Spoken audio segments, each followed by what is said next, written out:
अस्सलाम वालेकुम, मैं आयशा जुल्फ़िकार हूँ। उम्मीद करती हूँ आप सब खैरियत से होंगे। सबसे पहले आप सबको बहुत बहुत रमज़ान मुबारक।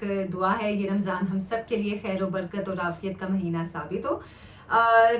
अभी कुछ दिन पहले एक केस आप लोगों ने सुना होगा शाज़ेन मरी के हवाले से कि कराची में ये वाक़या पेश आया था। कराची के एक इलाके में शाज़ेन मरी और उनके गार्ड्स एक गाड़ी में जा रहे थे और दूसरी तरफ से उसी रोड पर एक ऑल्टो में दो लोग सवार थे। उनकी गाड़ी को टक्कर हुई जो ऑल्टो में सवार थे, और उसके बाद शाज़ेन मरी और उनके गार्ड्स ने गाड़ी से निकलकर जो ऑल्टो वाला शख्स था उस पर तशद्दुद भी किया, उसको धमकियां भी दी। बल्कि शाज़ेन मरी अपने गार्ड से ये भी कहते सुने गए कि इस शख्स की आंखें निकाल दो, इसके साथ ये कर दो वो कर दो। खैर बहुत बुरी तरह उस शख्स को तशद्दुद का निशाना बनाया गया और उसके बाद शाज़ेन मरी और उनके गार्ड्स फरार हो गए। बाद में शाज़ेन मरी के गार्ड्स को तो गिरफ्तार किया गया था, लेकिन शाज़ेन मरी जो इतलात है अभी तक वो कराची से अब बलूचिस्तान फरार हो चुके हैं और अभी तक ऐसी कोई रिपोर्ट नहीं हुई है कि उनको गिरफ्तार किया गया हो, हालांकि उनके खिलाफ FIR दर्ज हो चुकी है। शाज़ेन मरी कौन है जनाब? बहुत बासर शख्सियत हैं पाकिस्तान की, बलूचिस्तान के जो बहुत बासर और सियासी ख़ानदान है उनमें से उनका ताल्लुक़ है। बलूचिस्तान के जो कौम परस्त रहनुमा नवाब खैर बख्श मरी के पोते हैं और गज़ीन मरी के बेटे हैं। बलूचिस्तान में मरी ख़ानदान भी काफ़ी मशहूर है, जो कि पॉलिटिक्स में जिनका बहुत असर व रसूख है, और इसके साथ साथ वहाँ के बहुत वेल्दी फैमिलीज़ में जिनका शुमार किया जाता है। अच्छा, गुज़श्ता कुछ सालों में बलूचिस्तान के इस तरह के जो ख़ानदान हैं, जो पॉलिटिकल फैमिलीज़ हैं जी, या फिर बहुत अमीर कबीर ख़ानदान है, वो कराची शिफ्ट हो गए हुए हैं और कराची में अक्सरियत बलोचों की है। और ये वो ख़ानदान हैं जो कि जो बलूचिस्तान में पॉलिटिक्स में जिनका काफ़ी रोल रहा है, लेकिन उनके बच्चे फिर कराची शिफ्ट हो गए। और कराची में भी फिर हम देखते हैं कि अक्सर बलोच फैमिलीज़ जो हैं, जो आपस में जिनकी दुश्मनी चल रही होती है, उनमें फायरिंग के तबादले या इस तरह के वाक़यात पेश आए हैं। क्योंकि गुज़श्ता कुछ अर्सा पहले भी इस तरह का एक वाक़या हुआ था, दो बलोच ग्रुपों में फायरिंग हुई थी, जिसमें बलूचिस्तान का एक काफ़ी बासर नाम था, जिनके पोते जो थे वो कत्ल हो गए थे। 5 लोग उसमें कत्ल हुए थे और ये डिफेंस में वाक़या पेश आया था।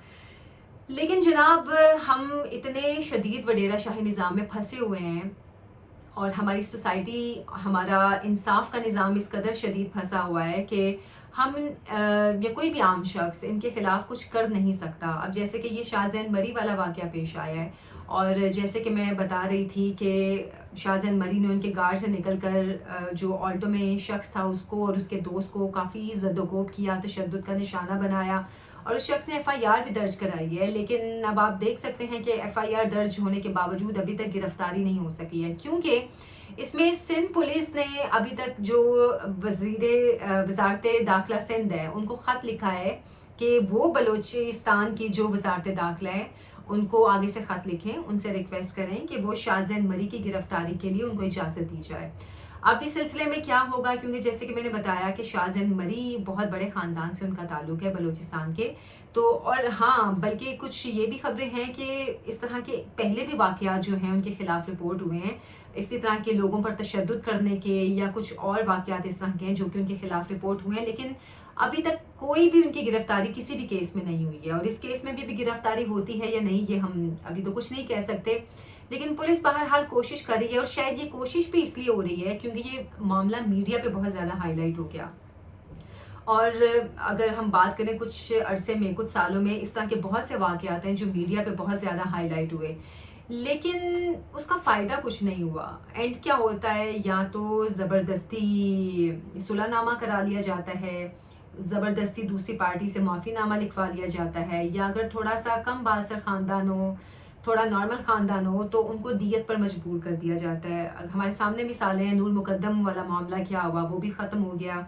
फिर सारा कत्ल केस वाला मामला क्या हुआ, वो भी ख़त्म हो गया। शाहजेब कत्ल केस वाला, उसमें भी जाहिर सी बात है वो शाहरुख चितोई जो था वो पीछे से काफ़ी वडेरा सिस्टम का एक हिस्सा था, और बल्कि जेल में भी काफ़ी उसको VIP प्रोटोकॉल मिलता रहा, तो ये मामला भी ख़त्म हो गया। फिर कारसाज वाला जो मामला था, नताशा दानिश वाला, वो भी काफ़ी इन्फ्लुएंशियल फैमिली में से थी, तो वो मामला भी ख़त्म हो गया दियत के मामले पे। फिर अब मुस्तफ़ा आमिर वाला जो मामला चल रहा है वो भी आपको पता है कि जो अरमगान है वो पीछे से काफ़ी स्ट्रॉन्ग फैमिली का है, اور ابھی تک یہ کوشش کی جا رہی ہے کہ مصطفیٰ کی فیملی کے ساتھ صلح کے لیے کوشش کی جائے، دباؤ ڈالا جائے. لیکن پستہ کون ہے؟ عام انسان. ہم سب لوگ جو کہ اس سوسائٹی کا 98 یا 99% حصہ ہے وہ اس تمام تر معاملے میں پستے ہیں، کیونکہ ظاہر سی بات ہے یہ جو بڑے بڑے لوگ ہیں ان کے تعلقات اتنے اوپر تک ہوتے ہیں کہ ان پر ہاتھ ڈالنا بہت مشکل ہوتا ہے.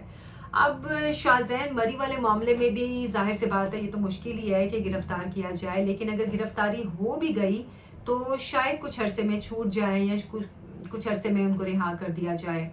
وہ خیر پور کی جو ایک بچی والا معاملہ تھا، اس جو کام والی تھی، اس بچی والے معاملے میں بھی کیا ہوا؟ وہی ہوا کہ جو مالکان تھے انہوں نے اینڈ میں دباؤ ڈالا بچی کی فیملی پر اور اس کے بعد انہوں نے معافی دے دی.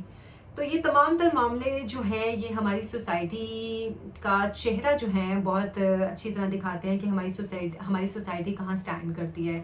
جتنے بھی یہ با اثر خاندان ہیں، جتنے بھی با اثر شخصیات ہیں، ان کے سامنے جو 98 یا 99% جو لوگ ہیں ان کی کوئی حیثیت نہیں ہے.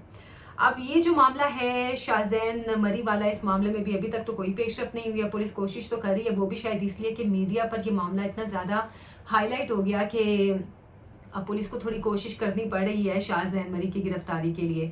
لیکن جیسے کہ میں نے بتایا کہ وہ بلوچستان فرار ہو چکے ہیں اور ابھی تک پولیس ان کی گرفتاری کے لیے کچھ بھی نہیں کر سکی ہے، اور شاید آنے والے دنوں میں ہم یہ خبر بھی سنیں کہ وہ ملک سے ہی فرار ہو گئے ہیں. تو ظاہر سی بات ہے ان کے لیے تو مشکل نہیں ہے شہر سے فرار ہو جائیں یا ملک سے فرار ہو جائیں، لیکن ہاں اب جس بندے نے اس میں سفر کیا، جس بندے کو مار پڑی بیچ میں، اس کا معاملہ وہیں پہ رہ جائے گا اور کچھ عرصے کے لیے معاملہ میڈیا پہ ہائی لائٹ ہو جائے گا، پھر اس کے بعد وہی سب کچھ ختم شد اور لوگ بھول بھال جائیں گے.